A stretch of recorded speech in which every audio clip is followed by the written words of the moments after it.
Does anybody here remember the 70s? Are you sure?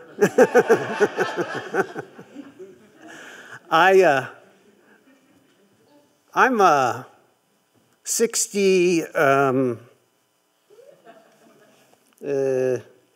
years old, so I must have been there.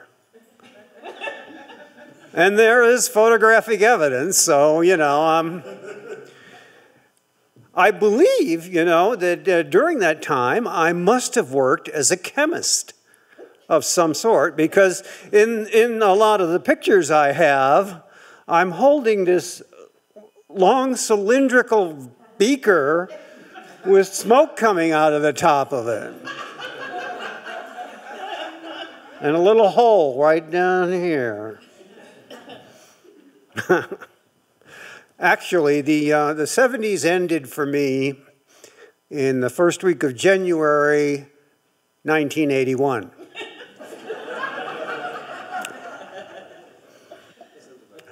I was living in Boulder, Colorado, and I was going to go meet my friends at a reggae show in the mezzanine of the Boulderado Hotel. Now, this reggae guy, we were sure was the real deal, because even though he hailed from New Hampshire,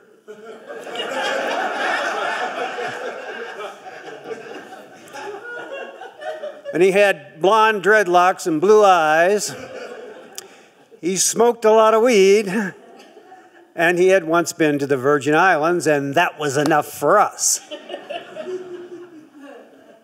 So I get ready. Got to look good. Designer jeans, nice shirt, nice sports coat. And I did what was always my pre-social event ritual. I drank a half a bottle of Merlot. I was a connoisseur, so I used a glass. And I voided the cylindrical beaker of smoke. And I headed out to the Boulderado Hotel. And when I got there to the mezzanine of the Boulderado Hotel, it was so crowded, it was unbelievable. Tables that were supposed to seat 4 had 12 people at them. People were standing shoulder to shoulder. Everybody was at least drunk. There was a palpable feeling that any moment chaos could erupt. And the performer, who went by the stage name of Rasta Todd,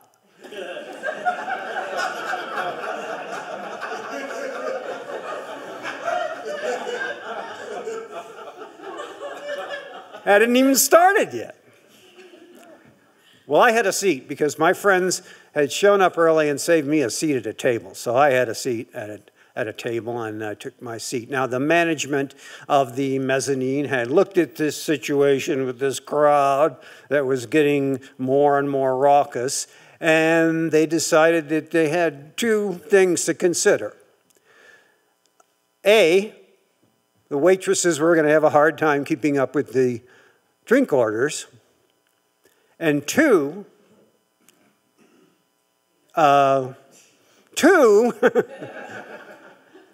there was a chance that everybody could just go nuts. So they decided to facilitate the waitresses, help them out, and to prevent any dangerous stuff like broken glass, that they would serve any kind of drink that you ordered would be served to you in an oversized plastic tumbler. That ought to keep things in hand, shouldn't it? Now, I have been known as someone who has always supported the working girl. Yes. And so, to help my waitress out, I decided that I would order 3 tumblers of the house red at a time. So everything is going along, and I'm on my second trio of tumblers of the house red, and the guy next to me pats me on the knee, and I look down, and he opens his hand, and in his hand is a small brown glass vial with, is anybody having a memory here? With a chain with a spoon on the end of it on the lid. Oh, she says. Wahoo. Passed it around. Came around again. Came around a second time. I'm on my third trio of the 3 tumblers the house read. The thing has gone around 3 times, and I am as cognizant as I could possibly be. I know who I am, I know what I am, I know why I am there.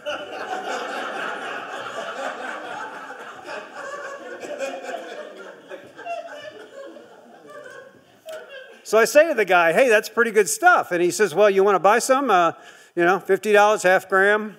And I said, I don't know, I spent all my money on alcohol. And he said, hey, no problem. I know you manage the head shop across the street from campus. You can pay me later. At one time in my life when I should have had bad credit, I had credit. So he opens up his fanny pack. Remember those? We never had them on our fannies, though. I guess we couldn't call them crotch packs. He opens this thing up, and it is packed to the top with these little brown vials with half a gram of you-know-what and a spoon hanging off the lid, and he just hands it to me, pay me in a couple of days. So I pass it around. I, get myself going, and I pass it around a couple of times, and it comes back, and I look, and I think, there's only about 2 spoons there left, so I'm going to open my coat and dropped it in my pocket. I'll just take this home. I'll have it for a nightcap before I go to bed. Meanwhile, Rasta Todd has started, and he's playing something that sounded like pajamas. I hope you wear pajamas too. I don't know.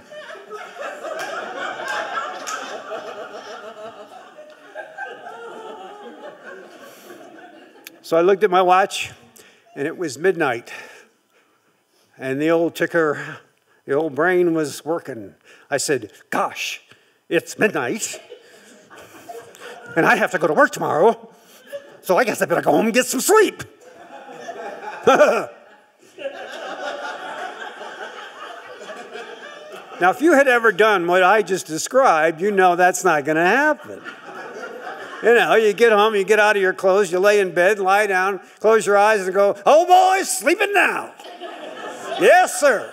Having a dream. I'm just relaxed.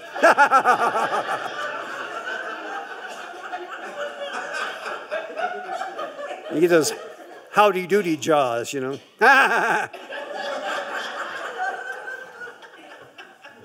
So I drove home.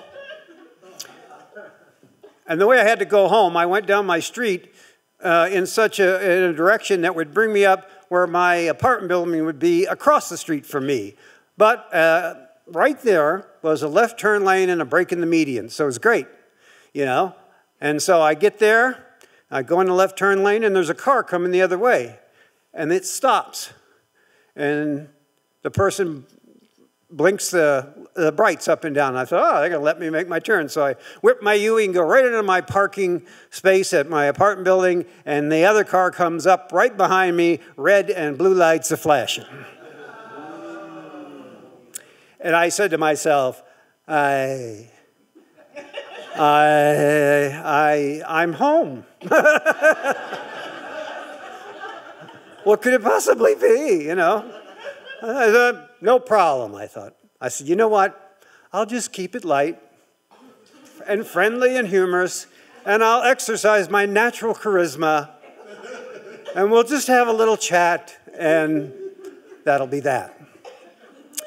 So my first move was that I would get out of my car and approach him.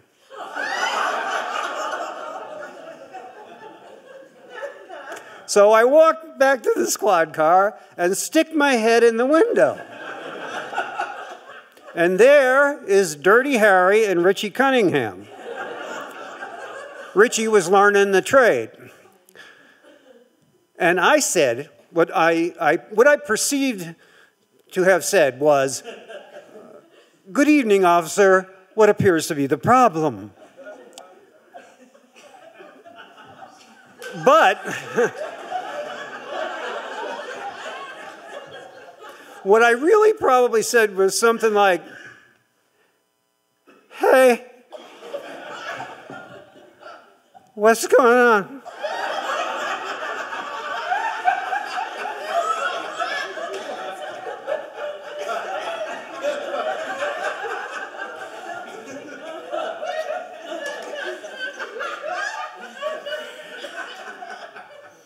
He was not susceptible to my charisma. "Would you please get back in your car, sir?" "Okay." Your loss. That's some good stuff. Comes up and he gets the proper documents and he goes back and he checks me out and he comes back and he hands me all my stuff back and he says, "Do you know why I stopped you?" Again, my perception told me that I said, "Why, gosh, officer, I have no idea." But what I probably said was, "I don't know." He said, "You were driving with only your parking lights on." He said, "I smell a little alcohol, Mr. Ammen. Have you been drinking?" And I said, "Well, I had a few big a couple of glasses of wine. I'm trying to keep it light, I said, you know." He said, "We're going to have to give you the roadside maneuvers." So in the spirit of keeping it light, I said, "That's what she said." And didn't work. He gets me over there. He said, "The first thing we're going to do is I want you to stick your arms out like this, your pointer finger, lean back, close your eyes, and touch your nose." Now, I don't know if you've noticed this, but let me give you a quick profile. Got it? Right? There's not enough alcohol and cocaine in the world to disable me to the point where I couldn't hit this. So I passed the nose test right away, boom. And then he says, and he's got Richie Cunningham out here observing, "Stand on one leg." I don't know if you've ever seen, at the rodeo or something where they have horses that do tricks, and one of them will be, "Buttermilk here's going to do some math. What's 2 and 2, Buttermilk?" And Buttermilk will go like, that's what it looked like when I tried to stand on one leg.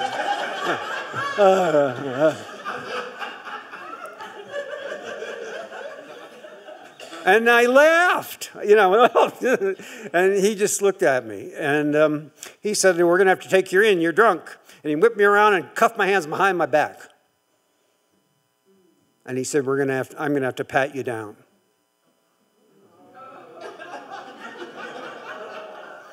I thought of saying, "Couldn't you buy me dinner first?" But I decided maybe not. So he pats down my coat, past my pants, and, with their usual thing. And he opens up my jacket and he pats down my shirt. And he reaches in my shirt pocket and he pulls out the little brown vial. And he sticks it right in my face. And he says, "Is this cocaine?" And I say, "I don't know. In this town, you never know what you're getting."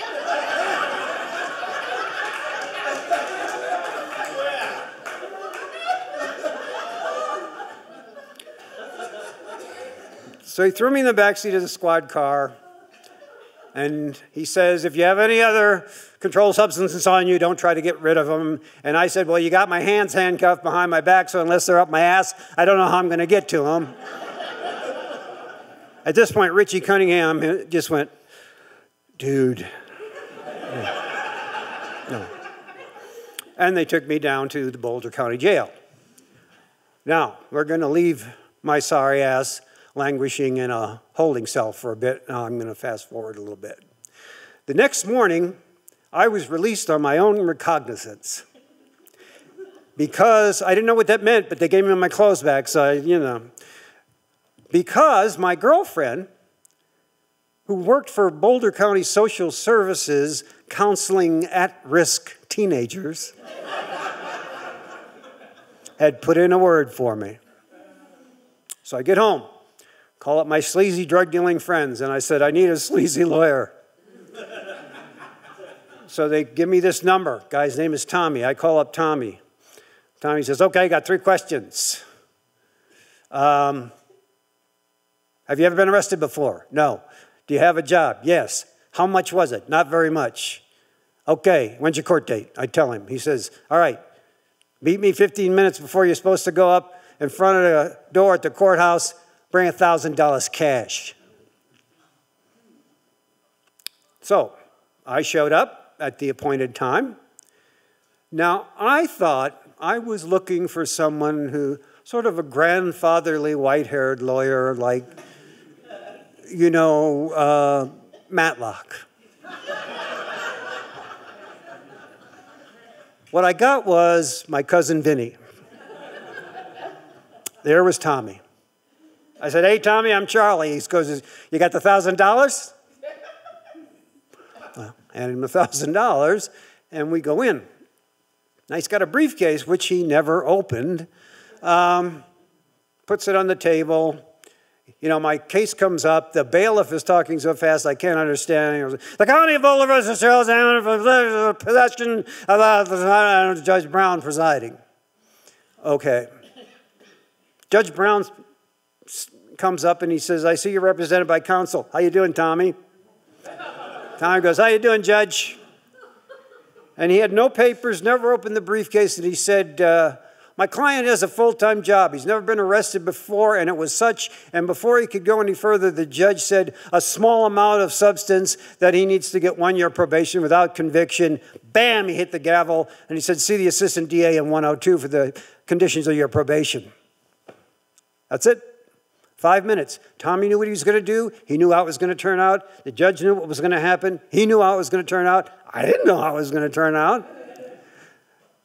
I shake Tommy's hand. I said, thanks. And he goes, yeah. We'll get together next week and get wasted. So I go into room 102, and there's 5 other people in there, and there's a very cynical, tired-looking assistant DA. They had so many people with the same MO as me that they were telling people the conditions of their probation without conviction 6 at a time. They hand us each 12 forms. And he goes, all right, the conditions of your probation without conviction are that you see a therapist once a week for the next year.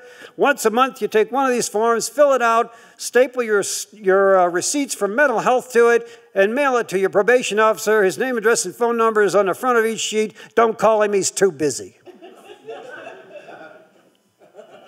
And that was it. And I did it.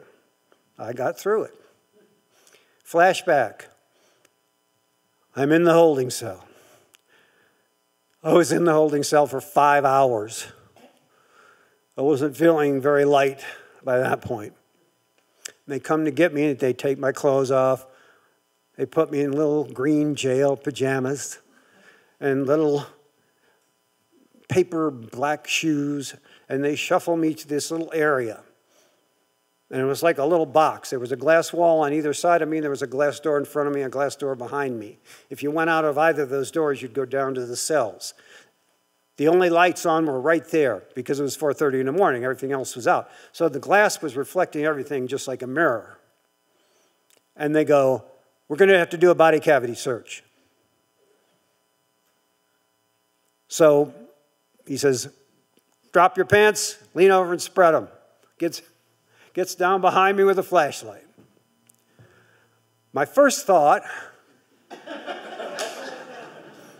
was, oh, we have made some bad choices, haven't we? Yeah. And the second thing I thought was, I wonder if I open my mouth, will the light come out?